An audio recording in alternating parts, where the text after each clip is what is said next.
नमस्कार। हंसोधनी प्रोडक्शन के अंतर्गत आज व्याख्यान का विषय है भक्त कवयित्री संत मीराबाई। बहुत से शास्त्रीय गायक कलाकारों ने और अन्य भी कलाकारों ने मीराबाई के पदों को बहुत गाया है। आदरणीय कुमार गंधर्व जी, भारत रत्न एम.एस. सुब्बलक्ष्मी जी, भारत रत्न लता मंगेशकर जी और भी आदरणीय लक्ष्मी शंकर जी, ऐसे बहुत से लोग हैं जिन्होंने मीरा के पदों का गायन किया है। भारत रत्न पंडित रविशंकर ने तो संपूर्ण मीरा के चरित्र पर बनी उस फिल्म का भी संगीत दिया है और मीरा के पदों को ही उसमें लिया गया है। सिने जगत की प्रसिद्ध हस्ती आदरणीय हेमा मालिनी जी के भी मीरा पर किए गए कई कार्यक्रम, कई नृत्य नाटिकाएं लोगों के समक्ष है। ऐसी मीरा का चरित्र आज हम जानेंगे।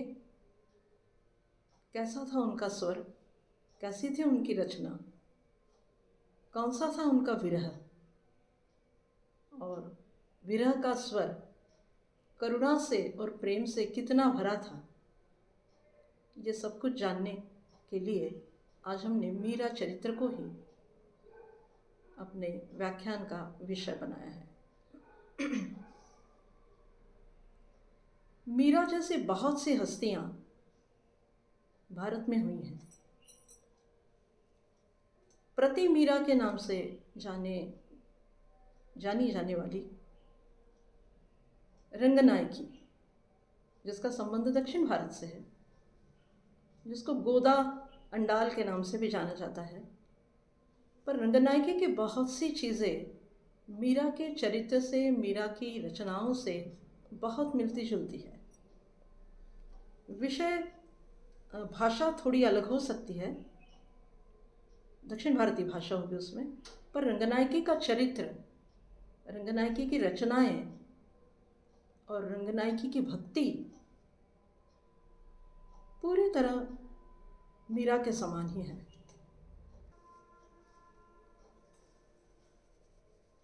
तो ऐसी मीरा और ऐसी रंगनायकी, दोनों के चरित्र में बहुत समानता है, दोनों की रचनाओं में बहुत समानता है। इसलिए उत्तर भारत में रंगनायकी को प्रति मीरा ऐसे भी कहा जाता है। क्यों है इतनी महत्वपूर्ण मीरा? भारत में भक्त कवियों की लंबी परंपरा है। सूरदास है, तुलसीदास है, नंददास है, कृष्णदास है, कबीर है, रहीम है, जायसी है, रसखान है। अलग अलग भाषाओं में अलग अलग संत कवि हैं, पर इन सब में सबसे गाई जाने वाली जिनकी रचनाएं हैं, उनमें मीराबाई अपना अलग स्थान रखती है। कौन है मीरा? कहाँ की है? कहाँ की रहने वाली है? कैसा है उनका शैशव और बचपन? कैसा उनका परिवार है? कौन से राज्य से वो आती है? और कहाँ उनका विवाह हुआ? कैसे उनकी गृहस्थी है? और कैसा उनका वैराग्य है? कैसा उनका संन्यास है? कौन उनके आराध्य है? किसके लिए उन्होंने रचनाएं की? कैसे गाई वो रचनाएं? और इन सब के अतिरिक्त जो सबसे महत्वपूर्ण है, वो है मीरा की मानसिक उहापोह और उनके मन में चलने वाला वो प्रचंड द्विधा मनस्थिति का द्वंद्व, जो भारतीय जनमानस की मानसिक क्षमता को परखने का एक माध्यम भी हो सकता है। क्यों मीरा का मानसिक स्तर पर अध्ययन या मनोवैज्ञानिक स्तर पर अध्ययन जरूरी है? उसका कारण एक ये है कि मीरा ने जितनी रचनाएं लिखी उन सब में मनुष्य जीवन को, भारतीय जीवन पद्धति को जितना सहज, जितना अर्थपूर्ण और जितना सौंदर्यपूर्ण बनाया जा सके, इसका प्रयत्न मीरा ने बार बार अपने पदों में किया है। वो भले राजस्त्री जरूर थी, पर सामान्य व्यक्तियों के बीच रहकर अत्यंत सामान्य बनकर जीवन उन्होंने निकाला अपना पूरा, या अपना जीवन उन्होंने पूरा समर्पित किया उस सामान्य स्थिति के लिए। और इसीलिए वो रानी मीरा से बाई मीरा कब बन गई, ये बहुत कौतूहल का और बहुत चाकचक्य वाला विषय है लोगों के लिए। पर मीरा का संपूर्ण चरित्र जब हम देखते हैं तब ऐसा लगता है कि अपनी मानसिक द्विधा को, अपने मानसिक द्वंद्व को उन्होंने जहाँ पूरी तरह से समाप्त करने का प्रयत्न किया, वो थी भक्ति, वो था गायन, वो था नर्तन। इन तीनों चीज़ों से, मतलब शब्द, स्वर और नर्तन, इन तीनों चीज़ों से मीराबाई ने एक अलग व्यक्तित्व अपना खड़ा किया। और इसीलिए वो भारत में कवयित्री भी कही जाती हैं, भक्त भी कही जाती है, वो राजवंश की राजस्त्री भी कही जाती है, वो संगीत के क्षेत्र में अच्छी गायक भी कही जाती है, संगीतज्ञ कही जाती है, वो एक अच्छी नर्तकी कही जाती है, और इन सब से ऊपर वो एक कृष्ण की परम भक्त भी कही जाती है। कहाँ से संबंध है मीरा का? तो भारत के अत्यंत रंगीन प्रदेश, जिसको हम राजस्थान के नाम से जानते हैं, वो प्रदेश मीरा की जन्मभूमि है। यद्यपि रेगिस्तान है, मरुभूमि है, पर मरुभूमि के लोगों ने अपने जीवन की उस शुष्कता को, जो प्रकृति प्रदत्त वहाँ है ही नहीं, उसको अपने स्वर से, अपने शब्द से, अपनी वेशभूषा से, अपने खान पान से, अपनी भक्ति से, अपनी संस्कृति से और अपनी मर्यादा से ऐसे कुछ सींचा कि मीराबाई जैसी कवयित्री और राणा कुंभा, राणा सांगा और महाराणा प्रताप जैसे वीरों की युद्ध भूमि भी राजस्थान ही कहलाए। ऐसी मीरा को जानने के लिए हमें थोड़ा सा उनकी वंश परंपरा को भी देखना पड़ेगा कि वो कहाँ से आई हैं। राजस्थान से आई हैं, ये तो निश्चित है, पर राजस्थान में 2-4 अलग अलग क्षेत्र हैं। एक हिस्सा उसका मेवाड़ कहलाता है, एक मारवाड़ कहलाता है जिसको मेड़ता भी कहा जाता है, और एक क्षेत्र उसका शेखावाटी कहा जाता है। दूसरा जैसलमेर बाड़मेर का बिल्कुल पूरा रेगिस्तानी, जिसको मरुभूमि कहा जाता है, एक वो भी इलाका है। मीरा का संबंध जो है वो मारवाड़ से है। 2 जगह से मीरा का संबंध है। अपने मायके से वो मारवाड़ की है और अपने ससुराल से वो मेवाड़ की है। मेवाड़ माने आजकल का जो मध्य प्रदेश से लगा हुआ राजस्थान का हिस्सा है, जिसको हम चित्तौड़गढ़ के नाम से जानते हैं, वो मीरा का ससुराल है। इस चित्तौड़गढ़ में मीरा की अपने विवाह के बाद की पूरी जिंदगी या पूरा उनका जीवन वहीं गुजरा।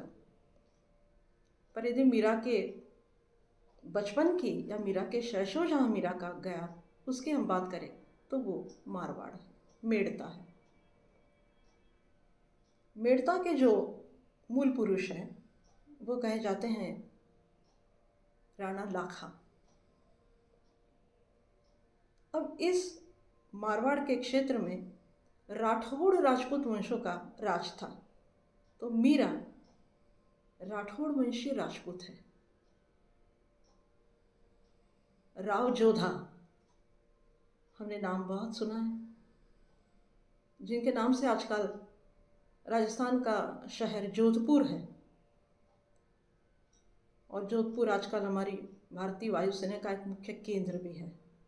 उस जोधपुर नगर की पूरी रचना राणा जोधा ने की थी। राव जोधा उनको कहा जाता है, क्योंकि जो मारवाड़ के शासक हैं उनका पदनाम जो है वो राव है, तो राव जोधा इस तरह से उनको बोला जाता है। इसी राव जोधा के पुत्र थे राव दूदा। राव दूदा अपने ज़माने में बहुत मशहूर थे। प्रजा के लिए उन्होंने बहुत प्रजा कल्याणक कार्य उन्होंने किए। बहुत से तालाब, बहुत सी झीलें, बहुत से मंदिर उन्होंने बनवाए। इसलिए प्रजा में राव दूदा का बहुत ज़्यादा महत्व था। इन्हीं राव दूदा के 4-5 पुत्र थे। उनमें से चौथे पुत्र थे राव रतन सिंह। उन्हीं की बेटी है मीरा। मीरा का जब जन्म हुआ तब ऐसा कहा जाता है कि उनकी माँ ने अपनी गर्भावस्था के दौरान बहुत से सत्संग, प्रवचन, साधु संतों की संगति में वो रही हैं। उन सबका प्रभाव मीरा पर हुआ, और उसी कारण शायद मीरा के जीवन में भक्ति का उदय वो जब गर्भ में थी तभी से हुआ, ऐसा माना जाता है। मीरा की कुछ ऐसी बातें हैं उनके चरित्र में भी आती है, जिससे हमको ये समझ आता है कि भक्ति का बीज उनमें जब अंकुरित हुआ तभी से वो गिरधर के प्रति दीवानी थी। आज भी लोग मीरा का नाम लिया कि गिरधर गोपाल, क्योंकि उनके इष्ट हैं, वो उनके आराध्य हैं, उन्हीं का नाम पहले आता है। जब मीरा का जन्म हुआ तब राव दूदा बड़े आनंदित हो गए। उन्होंने तुरंत मीरा की एक जन्म पत्रिका बनवाई। उसमें ये लिखा गया कि मीरा एक विलक्षण प्रतिभा की धनी सुपुत्री है। उनका जन्म सूर्य का उदय जिस समय होता है उस समय जो उसकी लालिमा होती है, उस तरह से उनके जीवन की लालिमा बिल्कुल शुद्ध है। वो विलक्षण प्रतिभा की धनी है, पर वो गृहस्थ जीवन से वंचित है, ऐसा भी उसमें कहा गया, जिसका असर हमको मीरा की वैवाहिक स्थिति को हम जब जानेंगे तब हमको दिखाई देगा कि वैवाहिक स्थिति उनके जीवन में बहुत ज़्यादा सुकून वाली नहीं। उसके अलावा उसमें एक और बात कही गई कि मीरा अनेक कलाओं में और अनेक शास्त्रों में प्रवीण होगी। एक और चीज़ कही गई कि मीरा की मृत्यु जो है वह अकस्मात है और अनोखी है। अब ये अनोखी मृत्यु, अकस्मात तो हम समझ सकते हैं, पर अनोखी मृत्यु कि मीरा की मृत्यु भी एक उत्सव जैसी हो गई, ऐसा कुछ लेखकों ने लिखा है कि मीरा की मृत्यु भी एक उत्सव थी। तो इसलिए शायद वो बचपन की उनकी कुंडली में वो लिखा गया था कि मीरा की मृत्यु अनोखी है। इन सारी बातों की चर्चा जब हम करते हैं, इतिहास जब हम देखते हैं, या मीरा का चरित्र जब हम देखते हैं, या मीरा की रचनाओं को जब हम देखते हैं, तब इन सारी बातों की प्रामाणिकता उसमें हमको दिखाई देती है। मीरा का बचपन राव दूदा के प्रश्रय में बीता, मतलब उनके दादा, उनकी माँ की बहुत जल्दी मृत्यु हो गई थी और उनके पिता अधिकतर युद्ध में व्यस्त रहते थे। तो उनके दादा जो थे राव दूदा, उन्हीं के साथ, उन्हीं के आश्रय में मीरा का बचपन गया। राव दूदा स्वयं बहुत बड़े योद्धा थे, पर अपनी वृद्धावस्था में वो भक्ति के बहुत निकट हो गए थे, और उसी कारण शायद मीरा को राव दूधा से भी भक्ति मिली होगी, ऐसा कहा जाता है। जब मीरा का जन्म हुआ था तब राव दूधा का ये वचन था कि मेरे घर में सूर्य का उदय हुआ, भक्ति के सूर्य का उदय हुआ है, और इसीलिए उन्होंने मीरा का नाम रखा था मिहिरा। मीरा का मतलब होता है सूर्य का तेज। अपभ्रंश के कारण फिर आगे चल के बीच का ही चला गया और वो मिहिरा के बजाय मीरा हो गया। तो ऐसी मीरा, दीवानी मीरा, प्रेममय मीरा, गिरिधर प्रिय मीरा, राजश्री मीरा, अलग अलग रूपों में मीरा का चरित्र हमको दिखाई देता है। उनके जन्म के विषय में यह भी कहा जाता है कि 3 मत प्रचलित है। कोई कहते हैं कि मेड़ता में जन्म हुआ, कुछ लोग कहते हैं कि उनके पिता की जो जागीर थी, कुड़की ग्राम, एक गांव है छोटा सा राजस्थान में, वहाँ हुआ। एक और दूसरा गांव है बाजोली करके, कुछ लोग कहते हैं वहाँ उनका जन्म हुआ। पर मान्यता अधिकतर यह है कि मीरा का जन्म मेड़ता में हुआ।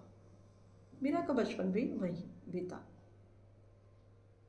जहाँ मीरा का राजमहल था, जहाँ मीरा रहती थी मेड़ता में, वहाँ अनेक साधु संत, पीर, फकीर आते रहते थे और राव दूधा उनको अपने मेहमान बना के रखते थे। उन्हीं में एक थे संत निवृत्तिनाथ। इन्हीं निवृत्तिनाथ से राव दूधा ने मीरा के लिए उनकी नियुक्ति कर दी थी कि मीरा को योग शास्त्र, संगीत शास्त्र सिखाया जाए। तो निवृत्तिनाथ ने उनको पूरा योग शास्त्र सिखाया। ऐसा कहते हैं कि मीरा योग, ध्यान, समाधि, षडचक्र, कुंडलिनी जागरण और योग निद्रा, इन सब में मीरा सिद्धहस्त थी। ये भी कहा जाता है कि निवृत्तिनाथ जब मीरा को किसी आसन में स्थिर होने के लिए कहते थे, तो जितने समय के लिए वो कहते थे उससे कई गुना ज़्यादा समयावधि तक मीरा उस आसन में स्थिर रहती थी। योग निद्रा भी उनकी ऐसी थी कि जब वो योग निद्रा में जाती थी तो 2-2, 3-3, 4-4 घंटे तक वो योग निद्रा से बाहर ही नहीं आती थी। ऐसे समय स्वयं निवृत्तिनाथ को उनकी चिंता होने लगती थी और वो खुद जाकर उनकी योग निद्रा को भंग करते थे। उसके बाद 2-3 दिन तक मीरा अपनी चेतन अवस्था में लौट नहीं पाती थी। मीरा के जो माता पिता थे उनको मीरा की ये दशा देखकर बड़ा अचरज होता था। उनको लगता था शायद मीरा रुग्ण है, मीरा बीमार है। वो समझ नहीं पाते थे कि मीरा की ये अचेतन अवस्था क्या है। वो अनेक वैद्य को बुलाते, उनसे मीरा का इलाज करवाते और वैद्य जाते समय कहते कि मीरा को कोई बीमारी नहीं है। आखिर में निवृत्तिनाथ ने मीरा के माता पिता को ये समझाया कि मीरा की अचेतन अवस्था जो है वो कोई रोग नहीं है, वो भक्ति की या योग की वो पूर्णावतार स्थिति है या वो पूर्णावधि है जहाँ तक पहुँचने के लिए बड़े बड़े संत महात्माओं को पता नहीं कितने कितने वर्षों तक तपस्यारत रहना पड़ता है, जो मीरा को इतनी जल्दी मिल चुका है।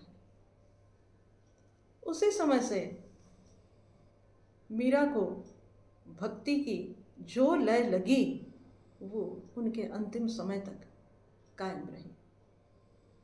मीरा को शस्त्र विद्या का भी ज्ञान दिया गया, क्योंकि राजश्री है इसलिए माता पिता को लगता था कि ऐसी भक्ति में ये रंग जाएगी तो इसकी गृहस्थी कैसे होगी, इसका पाणी ग्रहण संस्कार कैसे होगा, इसको कौन संभालेगा, इसको कौन वर मिलेगा यदि मीरा की यही स्थिति रही तो। इसलिए उन्होंने मीरा को शस्त्र विद्या का अभ्यास कराना ज़रूरी समझा।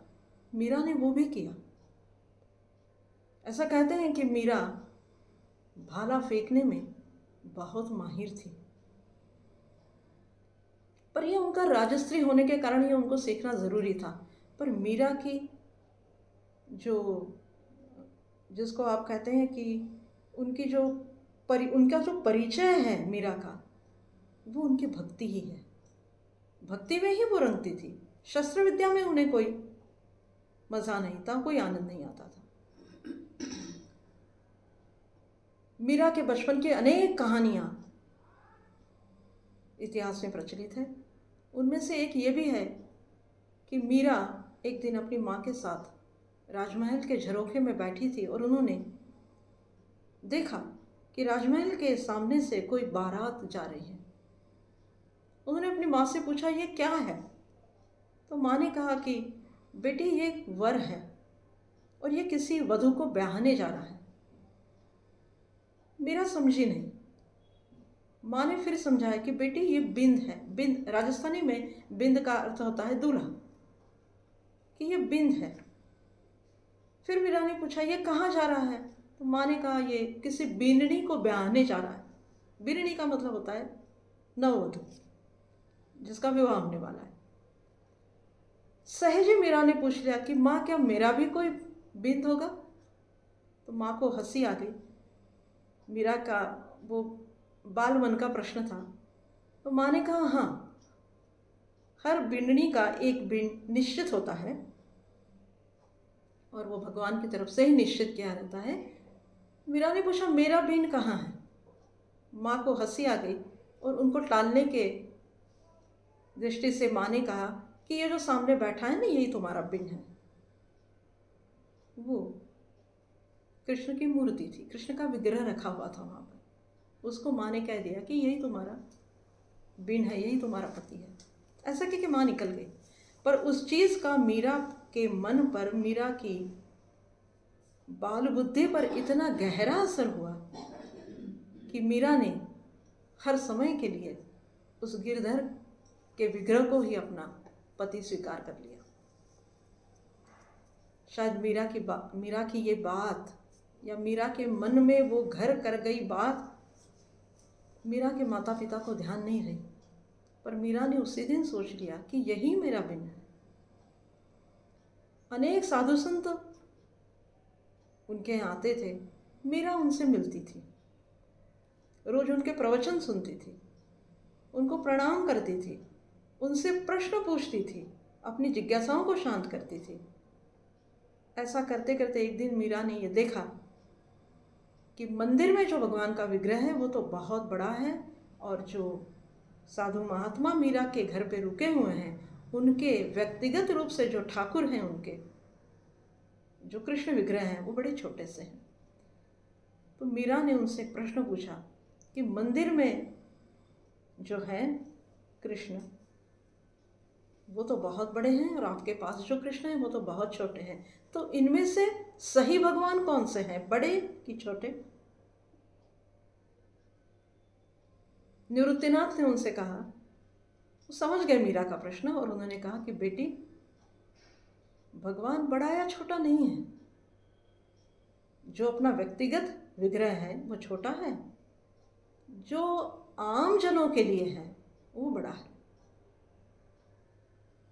तभी मीरा को ये लगा कि मुझे अब गिरधर का विग्रह मुझे चाहिए, मेरे भी एक छोटे ठाकुर हो। उन्होंने निवृत्तिनाथ से तुरंत उस छोटे विग्रह की मांग कर ली। तो निवृत्तिनाथ ने उनसे कहा कि बेटी, ये अलग विग्रह है, ये हर एक के अपने अलग होते हैं। पर मीरा नहीं मानी। वो विचार करती रही कि मुझे क्यों नहीं दे रहे ये विग्रह। आखिर दूसरे दिन निवृत्तिनाथ ने उनको वो विग्रह सौंप दिया, और ये राव दूदा से ये कहा कि मुझे भगवान ने स्वप्न में आकर ये कहा कि नहीं, मुझे मीरा को सौंप दो। यहाँ से मीरा के जीवन का एक दूसरा पड़ाव शुरू होता है, जहाँ मीरा ने उस निवृत्तिनाथ द्वारा प्राप्त जो कृष्ण विग्रह था मीरा का, वो मीरा ने हाथ में लिया, अपने दूसरे हाथ से उनको छत्र की तरह ढक दिया, और दौड़ते दौड़ते अपनी माँ के पास पहुँची और कहा कि मेरे ठाकुर के लिए मुझे कोई अलग स्थान दो। तब माँ ने कहा उनसे कि मीरा, जहाँ जहाँ तुम्हारा कक्ष है वहीं तुम्हारे विग्रह को रखो।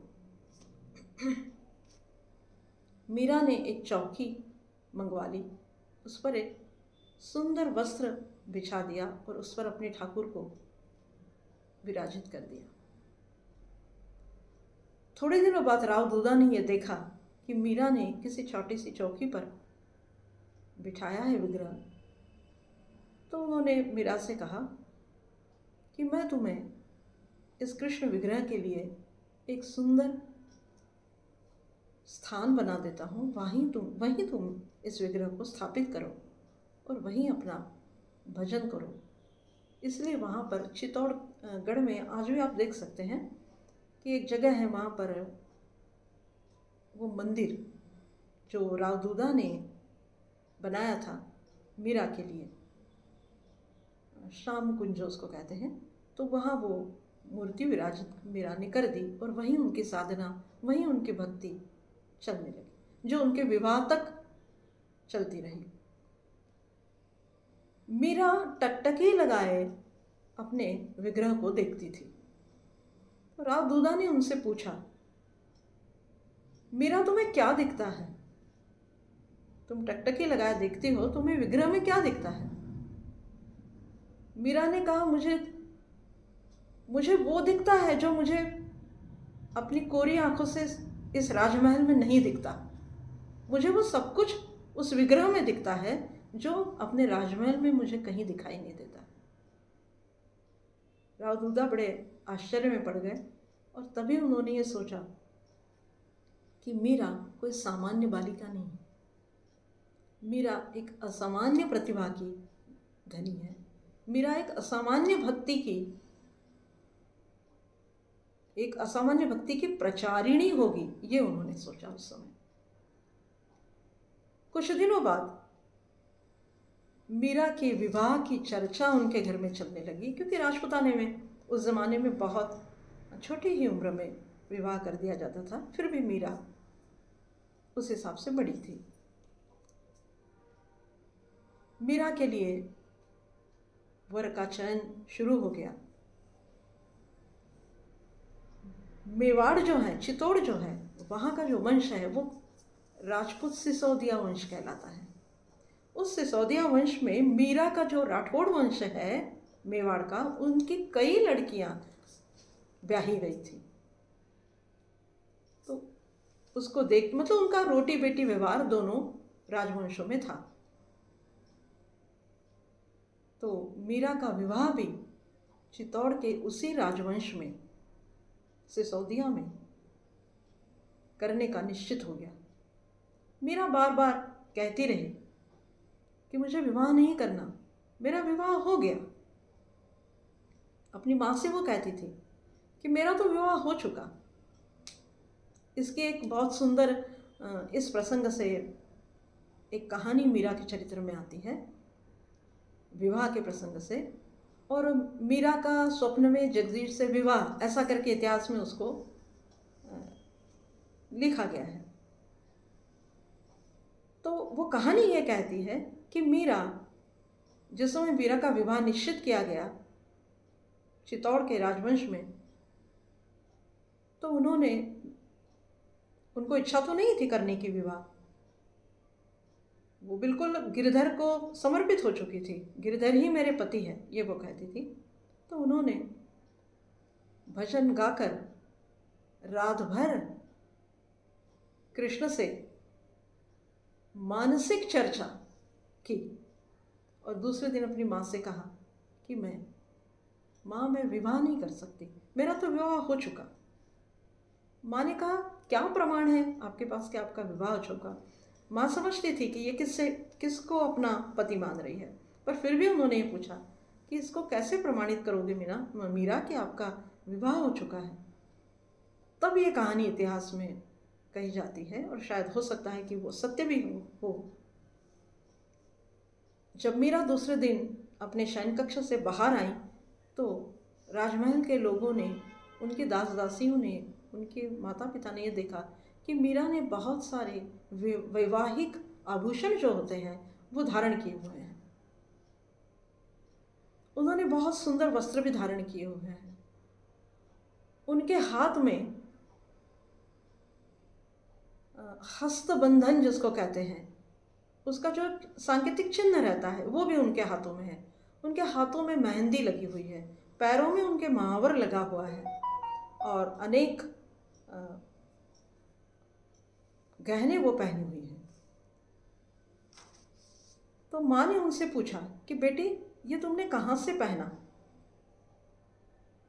तब दास दासियों ने भी कहा कि हमने तो मीरा को रात में ये कुछ श्रृंगार करते हुए देखा नहीं था। तो फिर उस समय मीरा ने कहा कि माँ मेरा विवाह रात गिरधर से हो गया। माँ आश्चर्य करने लगी कि कैसे हो सकता है। तो उन्होंने माँ से कहा कि सामने के कोने में देखो, मेरा पड़ला आया है। पड़ला का अर्थ होता है विवाह में राजस्थान में वर पक्ष से जो वधू के लिए गहने, अमूल्य आभूषण और वस्त्र भेजे जाते थे, वो बेशकीमती होते थे। वो पहले शादी के भेज दिए जाते थे, उसको कहते हैं पड़ला।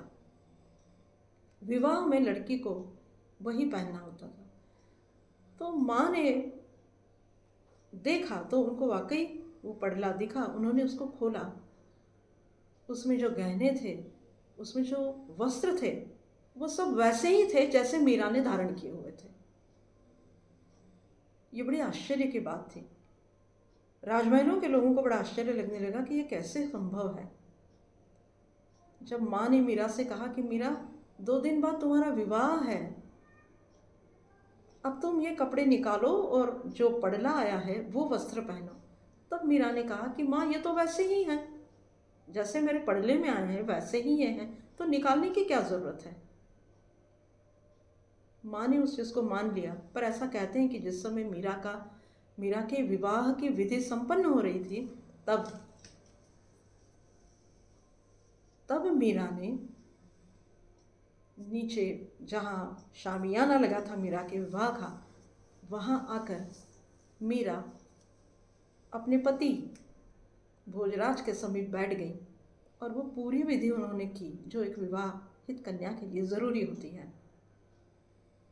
पर आश्चर्य की बात यह है कि मीरा जब विवाह के लिए अपने राजमहल से नीचे आई तो अपने साथ गिरधर की मूर्ति को लेकर आई और अपने पति और स्वयं के बीच में उस मूर्ति को स्थापित कर दिया। भोजराज, उनके पति, वो देखते रह गए कि ये क्या है। वो थोड़े दूर भी हो गए क्योंकि मूर्ति बीच में विराजमान कर दी। तभी भोजराज समझ गए कि शायद मेरी गृहस्थी चलाना मीरा के साथ बड़ा कठिन काम होगा। मीरा की विदाई हो गई। माँ ने मीरा से पूछा भी कि मीरा आपको हमने सब दिया है दहेज में, आप और क्या चाहती हैं, देख लो। तब मीरा ने पूरा देखा और कहा कि नहीं, एक चीज़ इसमें कमी है। माँ ने पूछा कौन सी कमी है इसमें? उन्होंने कहा इसमें मेरे गिरधर नहीं। तो उस गिरधर की मूर्ति भी मीरा अपने साथ ले गई। जब मीरा चित्तौड़ पहुंची तब राजपूताने की जो परंपरा है उस हिसाब से मीरा को उनका स्वतंत्र महल दिया गया रहने के लिए। मीरा अपने साथ अनेक दास दासियों को जो उनकी सेवा में उनके मायके में थे उनको भी लेकर आई। राजपूत राजवंशों की ये व्यवस्था होती है कि जब लड़की की विदाई होती है तब उस विदाई के साथ लड़की के दास दासी भी साथ में जाते हैं और वो पूरे समय अपनी मृत्यु तक वो उस लड़की के साथ ही रहते हैं।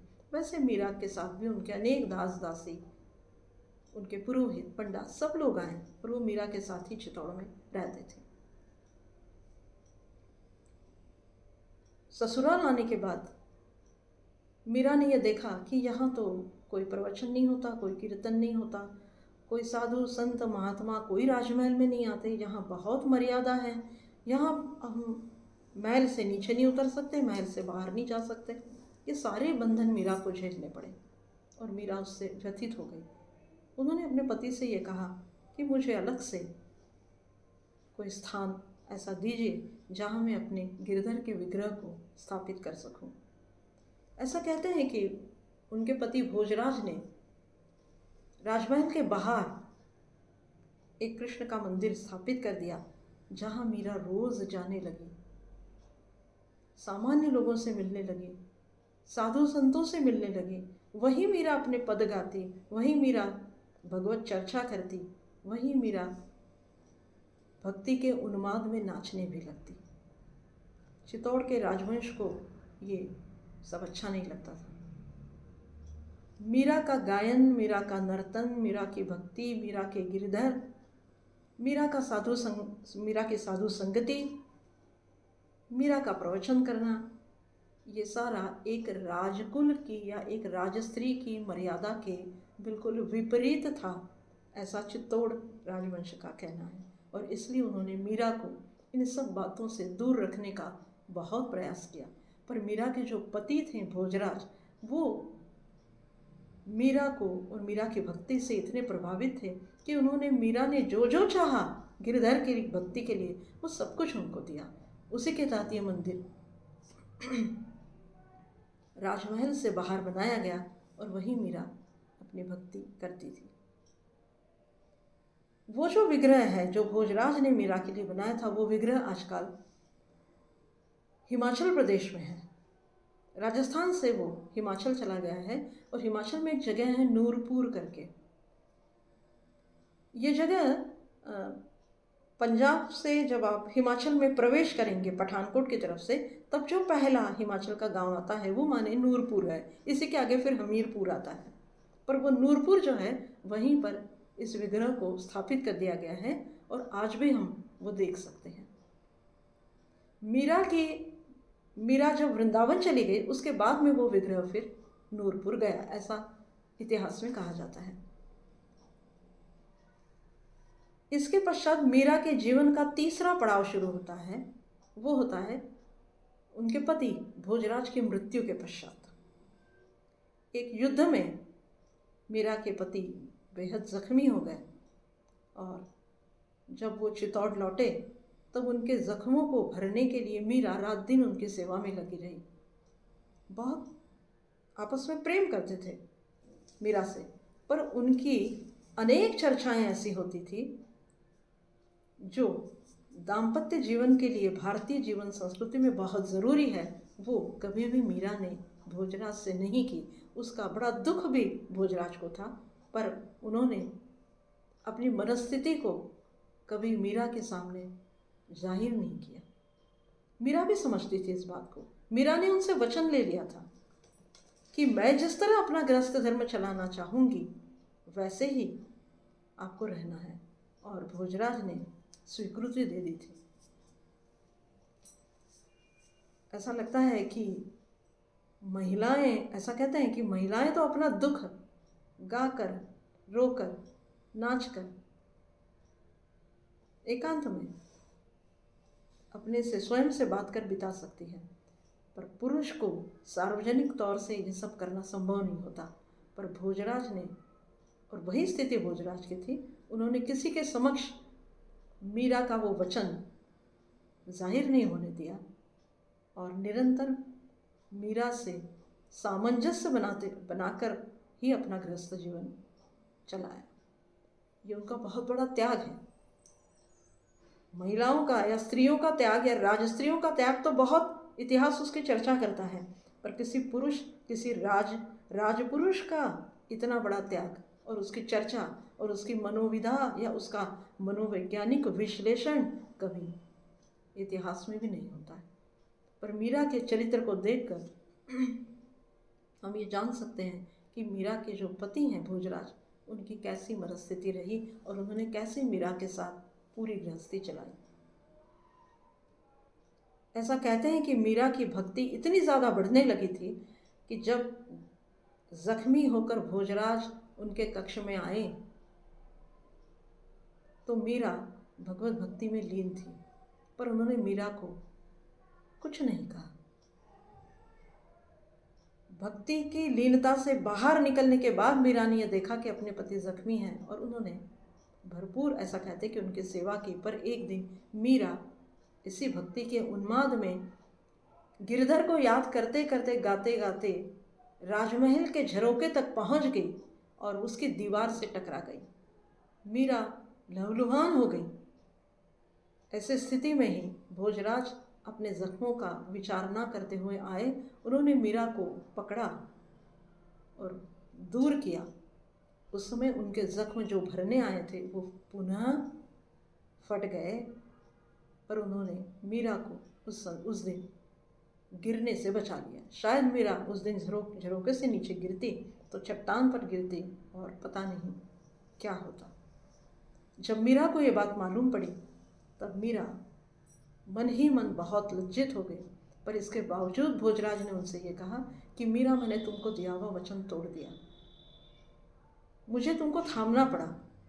मैं दास दासियों को आवाज़ देता तब तक तुम नीचे गिर जाती, इसलिए मुझे थामना पड़ा। तब मीरा का ये उत्तर था कि नहीं, किसी मरते हुए को बचाना वचन भंगता से ज़्यादा पुण्य है। ये मीरा का वचन था। इस तरह से मीरा का वो गृहस्थ जीवन भोजराज के साथ में बड़ी घटनाओं से, बड़ी द्विधा मनस्थिति में और बड़े दाम्पत्य जीवन के और गृहस्थ जीवन के कश्मकश से भरा हुआ। पर भोजराज के जो जख्म थे वो बहुत ज़्यादा दिनों तक भोजराज उससे लड़ नहीं सके। उन्होंने अपने भाई छोटे उनको बुलाया और उनसे कहा कि मेरे जाने के बाद आप मीरा को संभाल लीजिए। और ऐसा कहते हैं कि उसी समय उनका देहांत हो गया। अपने पति की मृत्यु होने के बाद मीरा के जीवन का चौथा पड़ाव शुरू होता है और वो शुरू होता है उनके सन्यास जीवन की तरफ मुड़ने से। एक दिन तक मीरा ने अपने पति का बहुत शौक किया और दूसरे ही दिन मीरा अपनी नित्य कर्म में लग गई। राजमहल के लोगों को बड़ा आश्चर्य लगने लगा कि ऐसे कैसे मीरा अपने सामान्य जीवन में लौट सकती है।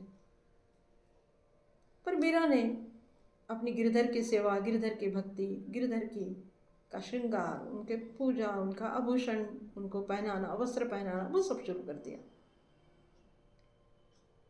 ऐसा कहते हैं कि 12-15 दिन के बाद राजपूत प्रथा के अनुसार कुछ महिलाएं मीरा के राज परिवार की उनके हाथ की चूड़ियाँ उतारने आई, तब मीरा ने वो उतारने से मना कर दिया। यहाँ पे एक चीज़ हमको दिखाई देती है कि मीरा विद्रोही थी। मीरा की विद्रोही प्रवृत्ति यहाँ हमको दिखाई देती है। राजस्त्री होने के उपरांत भी मीरा ने कभी भी राज परिवार की मर्यादाओं को अपने ऊपर हावी नहीं होने दिया। जो सत्य है, जो शाश्वत है, जो तत्कालीन परिस्थिति के लिए आवश्यक है, ऐसी बातों को मीरा ने स्वयं भी अपनाया और अन्य स्त्रियों से भी अपनाने की सलाह उनको दी मीरा ने। उसी मर्यादा में ये घटना हुई है कि उनकी चूड़ियाँ जब उतारने लगी स्त्रियाँ, तो मीरा ने कहा कि मेरे पति की मृत्यु नहीं हुई है, मैं क्यों चूड़ी उतारूं। बड़ा ही राज परिवार की स्त्रियाँ आश्चर्य से उनकी ओर देखने लगी और ऐसा कहते हैं कि मीरा ने चूड़ियाँ नहीं उतारी। उन्होंने कहा कि मेरे पति तो ठाकुर हैं, कृष्ण हैं, और कृष्ण कभी मरते हैं क्या? कृष्ण कभी जख्मी होते हैं क्या? कभी मरते हैं क्या? तो फिर मैं कैसे मान लूँ कि मेरे पति की मृत्यु हो गई है? और उन्होंने वो चूड़ियाँ नहीं उतारी। उसी दिन से मीरा के जीवन में मानसिक क्लेश, दर्द, जो आगे चल के मीरा के विरह का स्वर बना, ये सब चीज़ें आरंभ हो गई, क्योंकि मीरा ने उन सारी मर्यादाओं को, उन सारे राजसी बंधनों को तोड़ दिया जो एक सामान्य स्त्री के लिए भी निभाना बहुत कठिन होता है। इस तरह से मीरा ने ठाकुर को अपना पति मान लिया और तभी उन्होंने वो पद लिखा, मेरे तो गिरिधर गोपाल दूसरों न कोई, जाके सिर मोर मुकुट सोई पति होई। ये जो बहुत प्रसिद्ध भजन है, बहुत से लोगों ने गाया भी है उसको, ये उसी समय लिखा गया है। उनके पति की मृत्यु के उपरांत जब उन पर ये सारे बंधन, सारी मर्यादाएं राजवंश ने लादना शुरू कर दी, तब मीरा ने ये कहा कि मेरे पति मृत्यु शैया पर गए ही नहीं, मेरे पति की मृत्यु हुई ही नहीं, तो मैं कैसे इन सारी बंधनों को स्वीकार करूं। मीरा के पति के भाई और उनके बेटे राणा विक्रमादित्य, जिनके मीरा के भजनों में बहुत बार राणा राणा करके नाम आता है, वो गद्दी पर बैठे चित्तौड़ राजवंश के, और वो बेहद अंधविश्वासी, अत्यंत संकुचित मानसिक प्रवृत्ति के अत्यंत दुष्ट शासक थे, जिनके कारण चित्तौड़ की प्रजा बहुत दुखी हो गई, जिन्होंने चित्तौड़ के राजवंश को नेस्तनाबूद करने में कोई कसर नहीं छोड़ी। ऐसे थे राणा विक्रमादित्य। और यही राणा विक्रमादित्य ने, इसी राणा विक्रमादित्य ने मीरा के जीवन में विष घोलना शुरू कर दिया। ये मीरा के जीवन का 5वां पड़ाव यहाँ से शुरू होता है।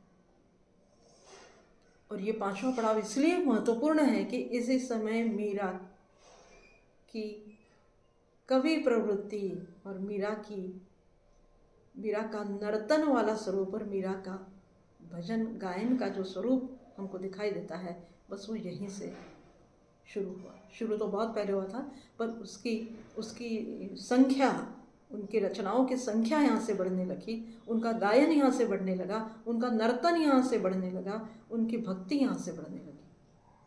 और आखिर वो गायन, वो नर्तन, वो भक्ति, वो सब कुछ वैराग की तरफ मुड़ गया, क्योंकि राणा ने उनको बहुत तकलीफ दी।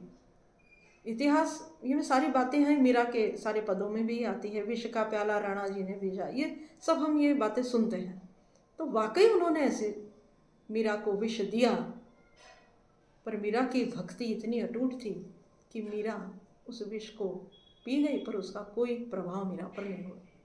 ऐसा कहते हैं कि उन्होंने ऐसे 8-10 दासियों को मीरा के महल में रख दिया था, जो मीरा की हर बात राणा विक्रमादित्य तक पहुंचाती थी और कुछ ज़्यादा ही बढ़ा चढ़ाकर उनको बताती थी। ऐसे ही एक प्रसंग में किसी परपुरुष का रोज़ मीरा के कक्ष में प्रवेश होता है, ऐसा किसी दासी ने जाकर विक्रमादित्य को बता दिया। कहते हैं कि दूसरे दिन विक्रमादित्य मीरा के कक्ष में आए और उन्होंने, मीरा का कक्ष बंद था, वो गिरधर के भक्ति में लीन थी। उन्होंने ज़ोर ज़ोर से दरवाज़ा ठोका। जैसे ही मीरा ने दरवाज़ा खोला, मीरा बड़ी सामान्य अवस्था में थी, उन्होंने अपने देवर का बड़ा स्वागत किया। विक्रमादित्य ने उनकी बात तो सुन ली और फिर आगे कहा। देखा उन्होंने कि सामने चौसर पड़ा हुआ है। चौसर माने एक खेल होता है जिसको आजकल हम शतरंज या चेस के नाम से जानते हैं, उसी का एक बहुत पुराना रूप है वो। तो वो चौसर वहाँ पड़ा हुआ था, उस पर कुछ प्यादे जिसको हम कहते हैं, गोटियाँ भी रखी हुई थी, और कोई अभी खेल कर गया है ऐसा आभास वहाँ पर हो रहा था। तो विक्रमादित्य ने मीरा से पूछा कि वो कौन पुरुष है जिसकी आवाज़ तुम्हारे कक्ष से आ रही थी, तुमने हमारे वंश को कलंकित कर दिया है, तो बताओ कहाँ छुपाया है उसको। पूरी कक्ष में उन्होंने ढूंढ ढूंढ कर वो परेशान हो गए, पर उनको कहीं दिखा नहीं। मीरा समझ ही नहीं पाई। तो मीरा ने उनसे, जब उन्होंने मीरा से पूछा कि कहाँ है वो पुरुष, तो मीरा ने कहा कि अभी तो चौसर खेल रहे थे, पता नहीं शायद शयन के लिए चले गए। ये कहने के बाद विक्रमादित्य ने उनका पूरा कक्ष तहस नहस कर डाला। कहते हैं कि गिरधर का विग्रह जहाँ रखा था, वहाँ उसके नीचे के जो वस्त्र थे वो भी उन्होंने पूरे हटा दिए और देखा कि कौन पुरुष है। उसके बाद उन्होंने अपनी तलवार निकाली और उन्होंने कहा कि ऐसी कलंकिनी स्त्री का हमारे राजवंश में रहने के लिए उसका कोई महत्व नहीं है, उसका कोई स्थान नहीं है। मीरा ने अपने पति को भी इसी तरह छला और अब हमको छल रही है, ये उनके शब्द थे। और उन्होंने तलवार से मीरा पर वार करना शुरू कर दिया। ऐसा कहते हैं कि उन्होंने इतने वार किए मीरा पर, 6-7 वार उन्होंने किए, पर हर बार वो वार मीरा के शरीर से बाहर निकला हुआ भी उनको दिखाई दिया, पर मीरा हंसती हुई खड़ी रही। जब 2-4 बार हो गया तो उन्होंने दूसरी तलवार निकाली, फिर से वार करना शुरू किए। तो ऐसा कहते हैं कि जगह जगह उनको मीरा दिखने लगी, जहाँ जहाँ तलवार जाती वहाँ वहाँ उनको मीरा दिखती। आखिर में उनको लगा कि मीरा शायद कोई भूत प्रेत टोना टोटका करने वाली भी महिला है, और यह समझ कर वो बाहर चले गए और अपने कक्ष में जाकर उन्होंने अपना सिर ठोक लिया। और कहते हैं कि उसी दिन उन्होंने विचार कर लिया कि मीरा को अब यहाँ से बाहर करना है। उसके बाद ही वो विश्व वाली घटना और सर्प की घटना जो इतिहास में कही जाती है कि उन्होंने एक दिन मीरा के कक्ष में जाकर मीरा से ये कहा कि मैं शर्मिंदा हूँ अपने उस किए पर कि मैंने आप पर शंका की। तो मीरा को लगा कि शायद राणा का व्यवहार अब उनसे बदल गया है। और 3-4 दिनों बाद विक्रमादित्य ने एक फूलों की टोकनी भरी हुई, जिसको राजस्थान में चाब कहा जाता है, हमारे यहाँ मध्य प्रदेश में उसको छबड़ी कहते हैं फूलों की, तो वो भर कर उसके ऊपर फूल डालकर और अंदर 2 सर्प रखकर मीरा की तरफ भेज दिया और ये कहा कि ये राणा ने खुद ने चुनकर फूल आपको भेजे हैं। मीरा की जो दासियां थी वो समझती थी कि शायद ये ठीक नहीं है, पर मीरा नहीं मानी और उन्होंने वो छाप खोली तो उसमें से 2 बड़े भुजंग दिखे उनको। उसमें से मीरा ने कहते कि मैं एक भुजंग को उठा लिया और अपने गले में डाल लिया और दूसरे भुजंग को उन्होंने गिरधर के विग्रह के पास छोड़ दिया। इतिहास से कहता है कि मीरा ने जो सर्प गले में डाला था उसने मीरा को कुछ नहीं किया, ना दंश किया उसने, पर अंत में मीरा पद गा रही थी, मीरा गाते गाते ही वो सब ये क्रिया करते थे। तो दासियों ने यह देखा कि वो जो सर्प था वो सर्प ना रहकर उसकी रत्नमाला हो गई। इस तरह से राणा ने उनको बहुत कष्ट दिए। एक शेर, एक बाघ को मीरा के कमरे में छोड़ दिया गया। ऐसा कहते हैं कि मीरा ने उनको देखा, उस बाघ को। दासियों ने कहा कि मीरा उसके पास मत जाओ, वो बाघ है। घबराने लगी दासियां, पर मीरा ने कहा कि ये तो बड़ी कृपा है गिरधर की, आज उन्होंने नरसिंह को यहाँ भेज दिया। ऐसा कहते हैं मीरा ने उसकी पूजा की जाते और बाघ जो है वो गर्दन नीचे करके मीरा के सामने बैठा रहा और पूजा होने के बाद वहाँ से निकल गया। ये सारी घटनाएं कितनी सत्य है या बढ़ा चढ़ाकर इतिहास में कही गई है, ये एक अलग विषय है। पर इतना ज़रूर है कि इन सब से मीरा की भक्ति का या मीरा के गायन का या मीरा के नर्तन का क्या प्रभाव था, ये हमको समझ आता है।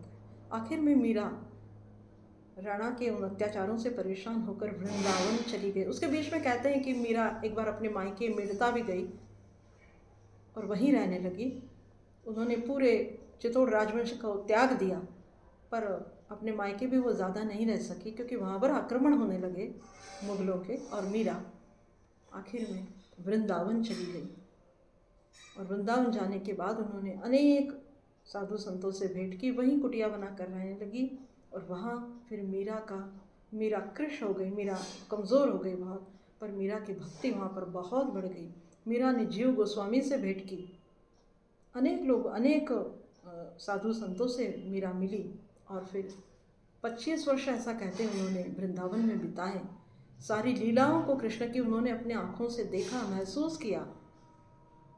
8-8, 10-10 दिन तक मीरा उस लीलाओं के चिंतन में डूबी रहती थी, गाती रहती थी भजन। और फिर एक दिन उन्होंने ये सोचा कि शायद मुझे अब वो चीज़ करनी है जो मैं वृंदावन में रहकर नहीं कर सकती।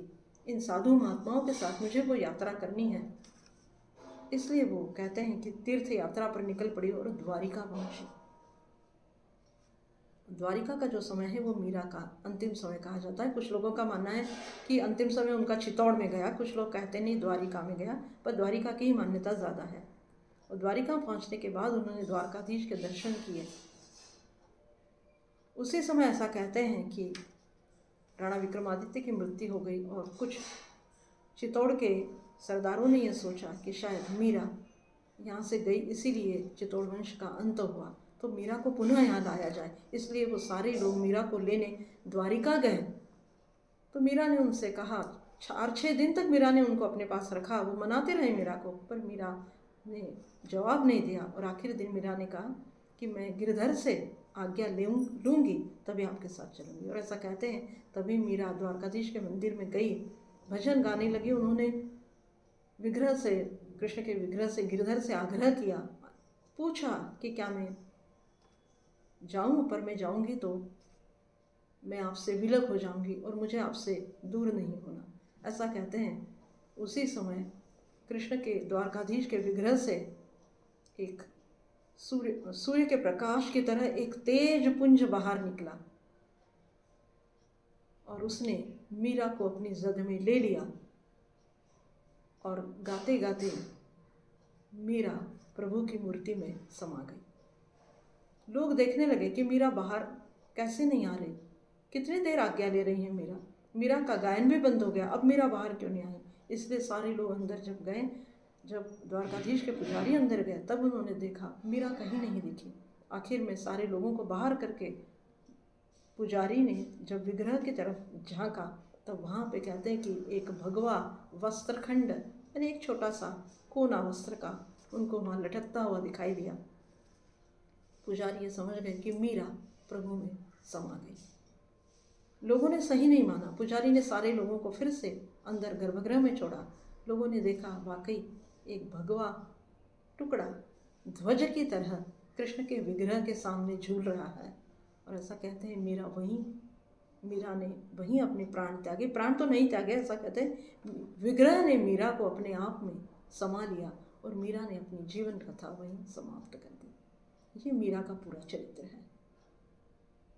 कितनी उनकी रचनाएं हैं, कितने लोग उसको गाते हैं, आज तक हम उसको गा रहे हैं।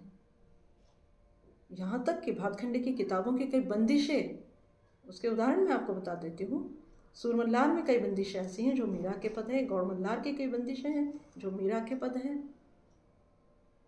डीवी पलुस्कर का प्रसिद्ध पद मीरा का ही है, चलो मन गंगा जमुना तीर, या गुरु कृपांजन पायो मेरे भाई, ये सब कुछ मीरा का है। कुमार गंधर्व ने उनको गाया। एक अलग स्वर मीरा का कुमार जी के गायन में दिखाई देता है। एक और दूसरा स्वर जो बिल्कुल शुद्ध है, बिल्कुल पवित्र है, जहाँ कहीं सांगीतिक अलंकरणों के भरमार नहीं है, ऐसा स्वर है मिस सुब्बा लक्ष्मी का। वो भी मीरा के भजन आप सुन सकते हैं। रविशंकर की मीरा को आप देख सकते हैं। वाणी जयराम के स्वरों में उन्होंने जो प्रचलित रचनाएं गाई हैं मीरा की, और आज हम भी मीरा की रचनाओं को उतनी ही तन्मयता से गा रहे हैं। तो ये है मीरा का चरित्र, ये है उनका गायन। जगह जगह उन्होंने अपने गाने का उल्लेख किया है। हरिचरणन पाऊँ हरिचरणन गाऊँ, घुंघरू बांध मीरा नाची रे, दासी मीरा नाची रे, ये सारे शब्द जो मीरा के इसमें आते हैं वो उनकी संगीत विद्या, उनकी नर्तन विद्या को हमारे सामने प्रस्तुत करते हैं। तो ये है मीरा का चरित्र और ये है मीरा की एक चारित्रिक कहानी जो संगीत के लिए, काव्य के लिए और भक्ति के लिए बहुत ज़रूरी है पढ़ना, सुनना, समझना, और विशेष करके मीरा के उन पदों का अनुभव करना जो मीरा के चरित्र को हमारे सामने खोल कर रख देता है। इसी के साथ हम आज विदा लेते हैं। नमस्कार।